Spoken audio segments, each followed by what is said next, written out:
Shalom, Bapak Ibu Saudara.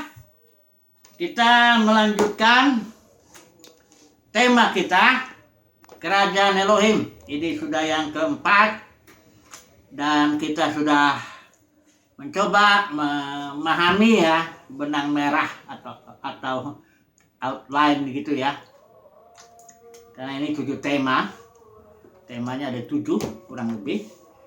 Jadi yang pertama bahwa kedaulatan itu di tangan Tuhan, bahwa Dia berotoritas, bahwa segala sesuatu berasal dari Dia, ya, oleh Dia kepada Dia, Dialah yang menentukan segala-galanya, Dialah penyebar segala-galanya, Dia memerintah, menaruh tahtanya di sorga. Jadi Bapa di sorga itu, Bapa itu menciptakan. Elohim itu kekal ya, dia menciptakan tapi 3 dimensi ini, dimensi sorga, dimensi bumi, dan dimensi bawah bumi. Dia menaruh tahtanya di sorga supaya sorga memerintah bumi ya. Tapi Tuhan sendiri kekal ya, dimensi dia. Dan surat Yohanes katakan tak ada seorang pun yang pernah melihat dia, karena kita belum ada seorang pun masuk ke dalam dimensinya Elohim ya. Jadi dia memerintah dan menaruh tahtanya di sorga ya. Tapi jangan salah ya, bukan Elohim tinggal di sorga, enggak. Sorga dari segala sorga pun enggak bisa memuat dia. Sorga yang tinggal di dalam dia. Dia juga enggak tinggal di alam semesta ini ya, alam semesta ini yang tinggal di dalam dia. Jadi kita paham itu bahwa Elohim mengatur segala sesuatu, memerintah ya. Burung jatuh dalam tanah, enggak ada yang terjadi di luar kehendak dia. Dan tidak ada yang namanya kehendak bebas, itu tidak ada itu. Karena Adam dan Hawa pun ketika dalam Taman Eden, dia tidak bebas ya. Itu dirancang oleh Bapa sedemikian supaya manusia mengalami alam maut gitu ya. Karena Roma pasal 8 ayat 19-21 jelas itu, bahwa makhluk dijatuhkan ke dalam kesia-siaan bukan oleh kehendak makhluk itu, tapi oleh kehendak Dia yang menaklukkannya. Jadi ini satu, Tuhan berdaulat, Dia menciptakan terang, menciptakan gelap, Dia menciptakan nasib mujur, dan Dia juga menciptakan nasib malang ya. Dia yang memberi, Dia juga yang mengambil. Itu sebabnya Ayub waktu dia diambil semuanya, dia terpujilah Tuhan, Engkau yang memberi dan Engkau yang mengambil. Dan Ayub tidak bersalah dalam perkataan Alkitab bersaksi begitu. Jadi itu nomor 1, poin yang sangat penting ya, kedaulatan Tuhan.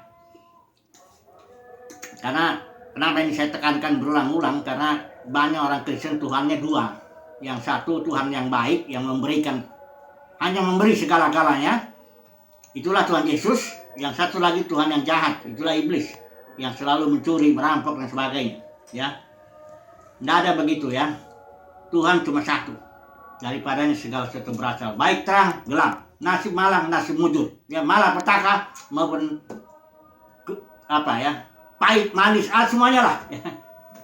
Yang kedua, poin kedua yang sangat penting, bahwa Dia, Elohim yang kekal itu, mau memerintah segala sesuatu melalui manusia yang diciptakannya, melalui suatu proses tentunya, supaya menjadi serupa segambar dengan Dia dulu. Bagaimana cara prosesnya itu? Melalui 2 pohon. Manusia harus makan dulu pohon maut, kemudian dia makan pohon hidup, karena Yesus datang supaya mereka mempunyai hidup. Simbolkan ini pohon hidup. Nanti hidup menelan maut, prosesnya sedemikian. Nanti begitu manusia sudah tahu yang baik dan yang jahat, sudah mengenal life ya. Karena hayat itu, hidup itu artinya mengenal Dia ya, dan mengenal Yesus yang diutusnya. Jadi setelah manusia serupa segambar dengan Dia melalui proses 2 pohon, barulah bisa Tuhan memerintah melalui manusia, memerintah segala sesuatu ya. Karena itu tujuan kita sudah bahas Kejadian 1 ayat 26-28. Baiklah kita menjadikan manusia serupa segambar dengan kita, supaya mereka berkuasa ya.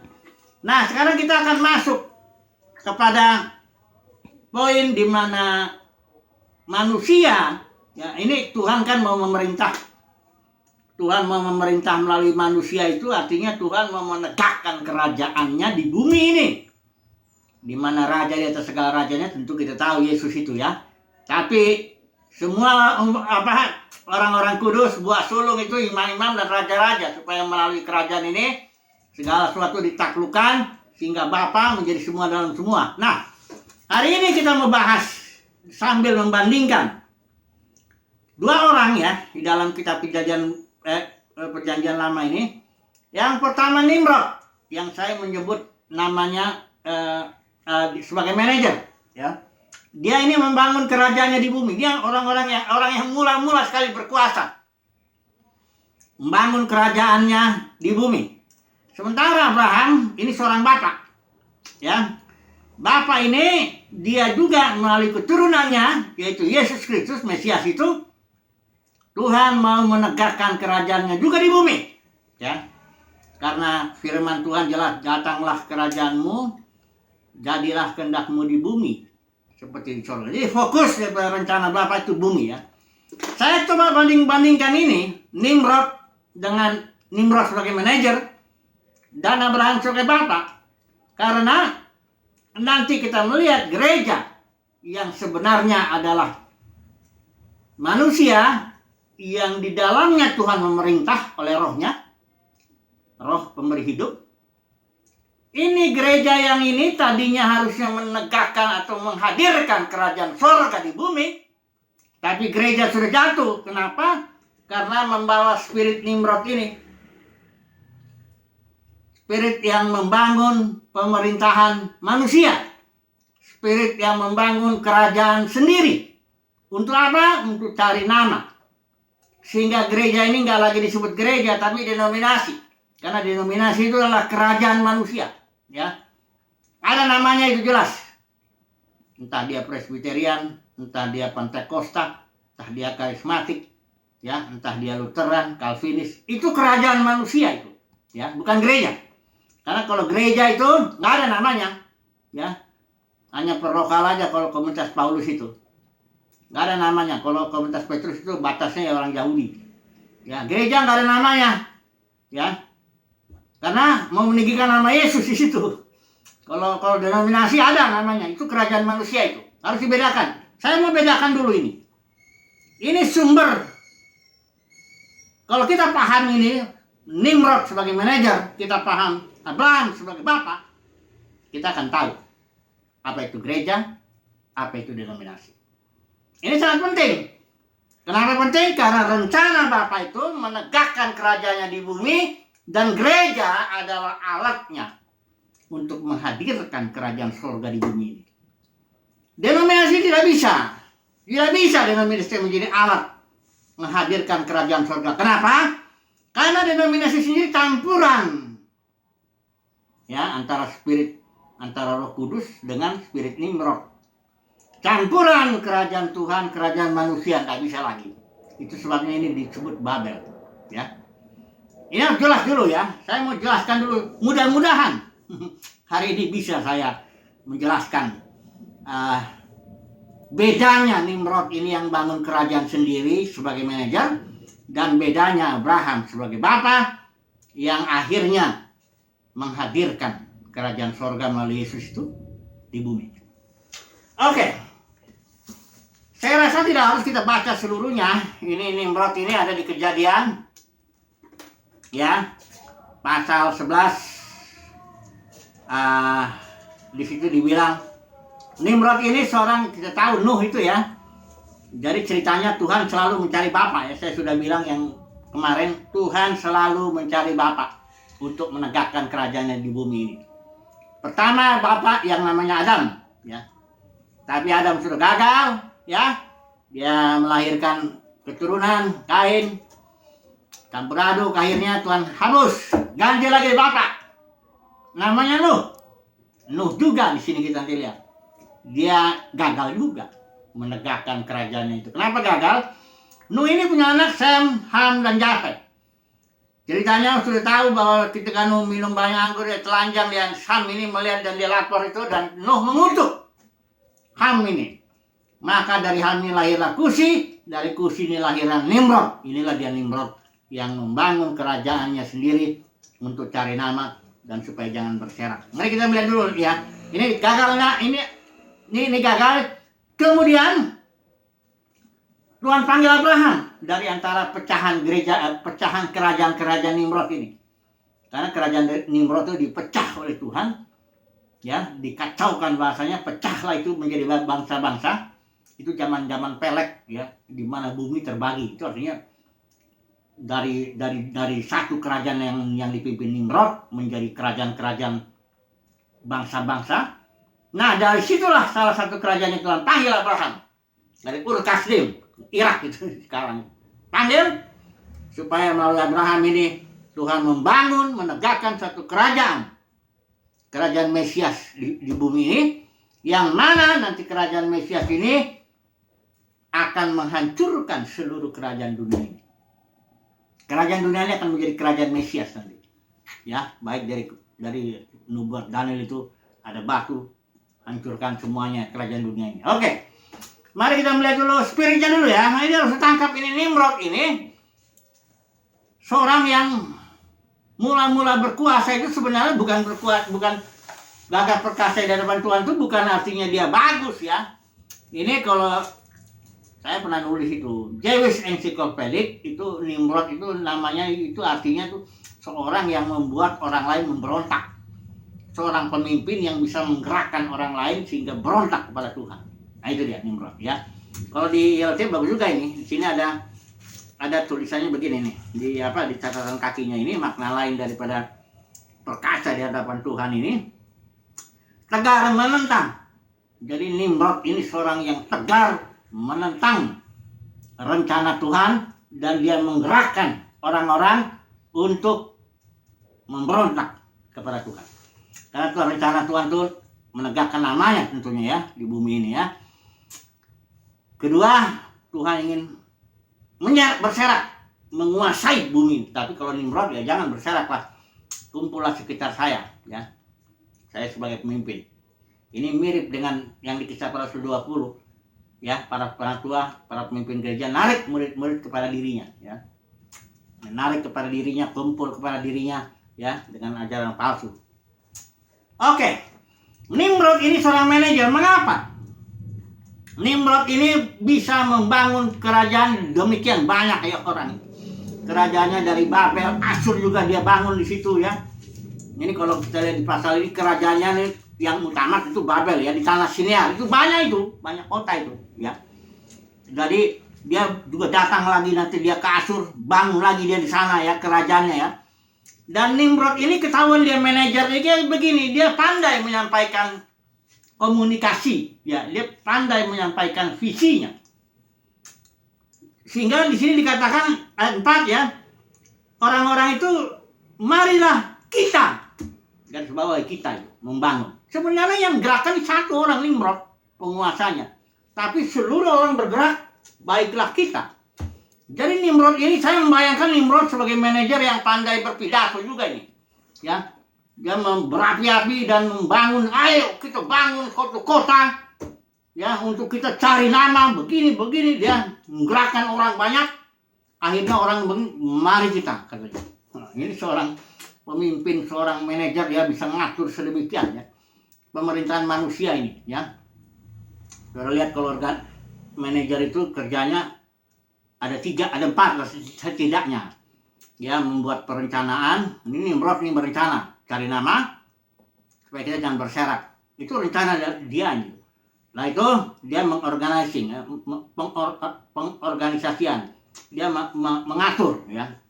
Bagaimana taruh orang, dia bikin kalau struktur itu kan, taruh orang dengan ada tugas tertentu. Nanti orang ini tanggung jawabnya ke sini, ini ke sini, ini. Dia bikin begitu ya. Kemudian dia juga ada sistem kontrolnya supaya dia melihat apakah semuanya dikerjakan dengan baik. Dan kemudian dia motivator juga, dia mendorong ya kepemimpinan.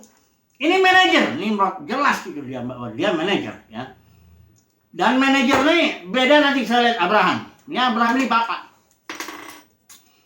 Karena namanya ini Abraham itu adalah exalted father, bapak yang dimuliakan. Ini namanya tadinya. Kemudian Tuhan ganti jadi Abraham, artinya father of the multitude, bapak banyak bangsa, karena Tuhan berencana menjadikan Abraham ini bapak banyak bangsa. Apa sih bedanya bapak ini? Kan bapak juga manajer? Bukan. Kalau manajer itu hubungannya dengan bawahannya itu hubungan organisatoris ya. Kalau bapak dengan anak itu hubungan life. Bapak itu memang punya rencana, tapi bapak itu lebih kepada relationship. Ini saya bilang nih bapak Abraham ya. Pertama, Abraham itu punya hubungan jelas dengan Tuhan. Dia dipanggil, dia dapat janji, dia dibentuk Tuhan, ya. Memang dia melakukan kesalahan-kesalahan, ya. Tapi dia dibentuk Tuhan, sedemikian dia bergaul dengan Tuhan. Ini bapak ya, si Abraham ini. Kemudian dia ke bawah, dia coba ya kita lihat ya, kejadian Abraham ini sebagai bapak dia mengajari anak cucunya supaya apa yang Tuhan janjikan itu bisa digenapi. Saya baca dulu ya satu ayat yang sangat penting mengenai Abraham ini yang bisa mengidentifikasi bahwa dia seorang bapak, bukan manajer. Nanti kita lihat ya. Coba lihat. Kejadian 18 ayat 19 ya. Ini begini nih ayat ini beberapa terjemahan ya atau ini dulu ya. Ini yang terjemahan ILT ya. Atau kita lihat dulu terjemahan ILT ya ILT. Ini LAI ini. LAI kurang jelas ini. Begini kalimatnya kalau LAI ini. Nih. Ayat 19, sebab aku telah memilih dia supaya diperintahkannya kepada anak-anaknya dan kepada keturunannya supaya tetap hidup menurut jalan yang ditunjukkan Tuhan dengan melakukan kebenaran supaya Tuhan memenuhi kepada Abraham apa yang dijanjikannya kepadanya. Ini kurang tepat ya. Kalau ini aja lah ya terjemahan yang literal ya. Letterlock ini. Dia begini. For I have known him, aku sudah tahu dia, kata Bapa di sorga, aku tahu Abraham itu.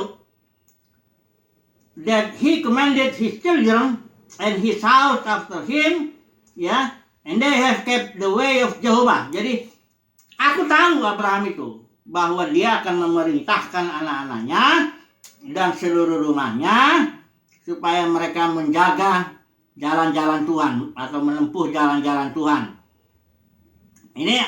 Ini tujuannya supaya di sini Jehovah may bring on Abraham that which he had spoken concerning him. Artinya supaya Tuhan bisa menggenapkan kepada Abraham apa yang sudah Tuhan katakan kepadanya mengenai dia. Jadi seorang bapak itu dia fokusnya tidak proyek. Kalau manajer ini jelas proyek. Ya, project oriented. Kalau bapak ini people, ya artinya begini, janji bahkan ya. Jadi Abraham ini sebagai bapak dia mendidik anaknya, cucunya, keturunannya, supaya Tuhan bisa menggenapkan janjinya.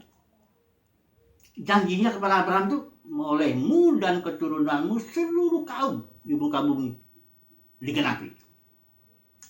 Jadi Abraham itu yakin bahwa keturunanku akan seperti banyak bintangnya banyak sekali itu, tapi dia juga jadi berkat bagi seluruh kaum di muka bumi. Nah supaya genap janji Tuhan, dia didik anaknya. Ya, beda dengan manajer nggak ada urusannya dengan Tuhan. Ya, Nimrod ini seorang yang nggak ada urusan dengan, tapi dia punya visi, dia punya mimpi, ya.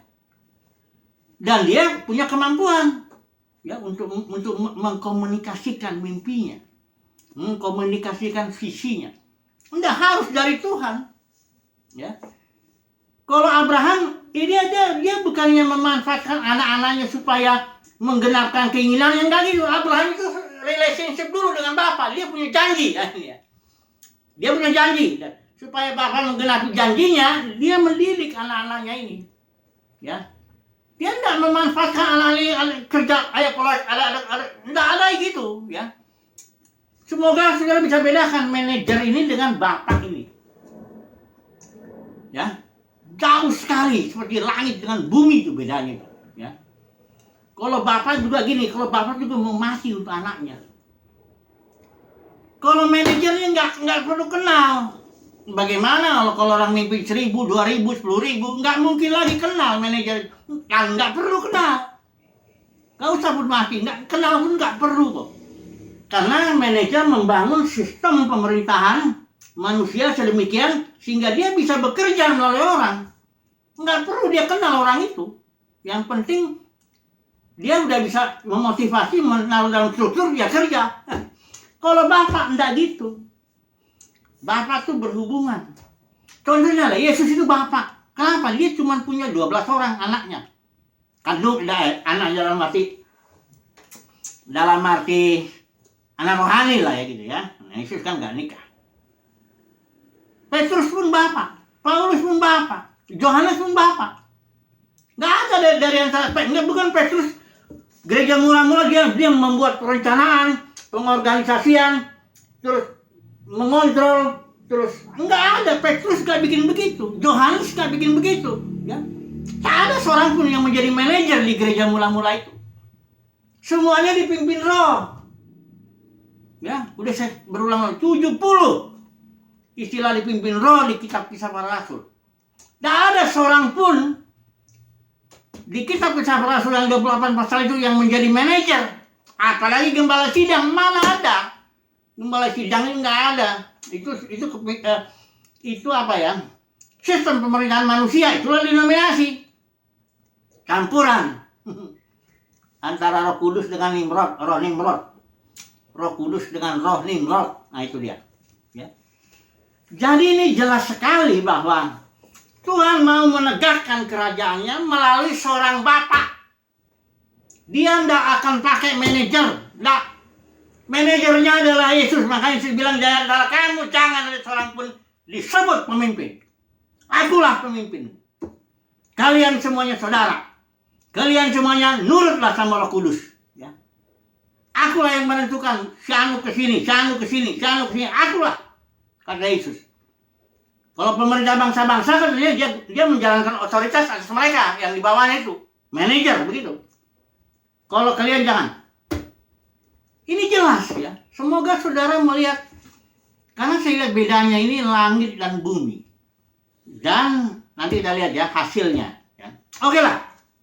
Kesimpulan dulu. Ya. Kesimpulannya merupakan aplikasi. Gereja ini gereja. Sekarang tidak ada lagi gereja yang dalam arti kelihatan mata jasmani. Karena gereja sudah jatuh. Sudah hancur. Menjadi ribuan denominasi. Jadi saya bilang ya, gereja adalah kumpulan orang-orang, kumpulan bapak-bapak, ya, bapak-bapak rohani ya, yang melayani anak-anaknya itu. Semuanya diatur oleh Tuhan. Sementara denominasi kumpulan orang-orang yang diatur oleh para manajer. Ini nih, ya, beda sekali, ya. Semoga lah kita mengerti dulu ya, nanti masih sambung lagi. Saya berulang-ulang. Semoga saudara tidak bosan mendengarnya, tapi menangkap. Karena begini, setelah kita tahu ini, kita harus ambil keputusan. Karena Wahyu 18 ayat 4, itu uraian tentang denominasi ya, pasal 17, pasal 18 itu. Kitab Wahyu. Perempuan, simbolnya perempuan pelacur denominasi itu. Ada keputusan.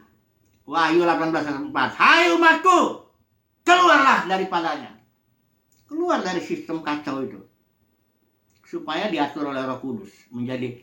Mengikuti anak domba kemana saja dia mau. Kalau seseorang dalam organisasi pemerintahan manusia tidak mungkin mengikut anak domba kemana saja anak domba mau. Kalau saudara melayani di satu struktur, saudara ditaruh dalam satu satu kotak, di situ udah ada uraian tugasnya, job desk-nya. Saudara tidak bisa bilang, saya dipimpin Roh begini, tidak boleh. Jadi tidak mungkin seperti Wahyu 14 menjadi mengikut anak domba kemana saja anak domba itu mau, tidak bisa. Saudara harus keluar dari sistem pemerintahan manusia yang kacau itu, denominasi itu, supaya bisa dipimpin Roh kemana saja Roh itu mau, atau dipimpin anak domba kemana saja anak domba itu mau. Jadi makanya saya jelaskan dulu ini latar belakangnya ini, spiritnya Nimrod dengan Bapak ini, yang mana Tuhan mau bekerja melalui Bapak-Bapak. Puji Tuhan lah. Cukup dulu, semoga ini cukup memberikan penerangan kepada kita. Haleluya. Amin.